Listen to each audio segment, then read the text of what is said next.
Corona महामारी के इस दौर में मास्क की भूमिका सबसे अहम है। बाजार में उपलब्ध मास्क कितने सुरक्षित हैं ये कहना मुश्किल रहता है, लेकिन हिमाचल प्रदेश के मंडी स्थित आईआईटी के शोधकर्ताओं ने एक ऐसा मास्क तैयार किया है जिसे केवल थोड़ी देर तक तेज धूप में रखने पर ही इसके सारे वायरस खत्म हो जाएंगे और ये दोबारा इस्तेमाल करने योग्य हो जाएगा।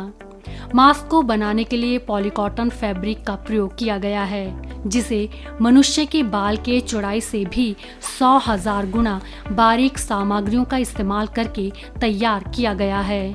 आईआईटी मंडी के स्कूल ऑफ बेसिक साइंसेस के सहायक प्रोफेसर डॉक्टर अमित जायसवाल और उनके शोध विद्वानों ने मिलकर इस मास्क को तैयार किया है। डॉक्टर जायसवाल का कहना है कि इस तकनीक से तैयार मास्क केवल धूप में रखने से ही पूरी तरह से सुरक्षित और पुनः इस्तेमाल करने योग्य हो जाएगा। For past couple of years, we have been exploiting the property of 2D nanosheets, especially molybdenum disulfide or MOS2 nanosheets, for different biomedical applications. Recently, MOS2 nanosheets has emerged as an excellent antibacterial agent. In our previous study, we reported that MOS2 exerts its antibacterial activity through combined action of membrane depolarization, metabolic inactivation and ROS generation in bacteria. This understanding encouraged us to exploit the antibacterial potential of MOS2 nanosheet for the fabrication of PPEs like face masks, which could be great help to the society in the times of pandemics such as current COVID-19.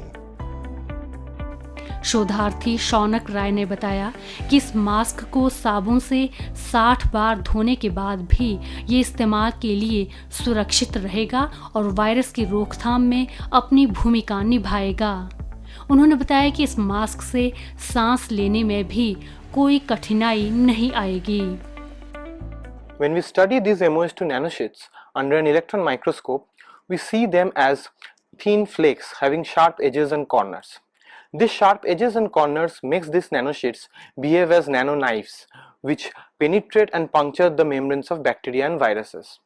So we utilized these MOS2 nanosheets in our study and deposited them on the surface of a cotton fabric. When we studied this cotton fabric under scanning electron microscope, we observed that the nanosheets were quite uniformly deposited on the surface of the fabric and the normal architecture of the fabric was not at all hampered. IIT Mandi के शोधार्थियों की इस innovation का समाज पर बहुत अधिक और तत्काल प्रभाव पड़ेगा, जिसकी वैश्विक कोविड-19 महामारी के इस दौर में सबसे अधिक ज़रूरत है। डीडी न्यूज़ के लिए मंडी से वीरेंद्र भारद्वाज की रिपोर्ट।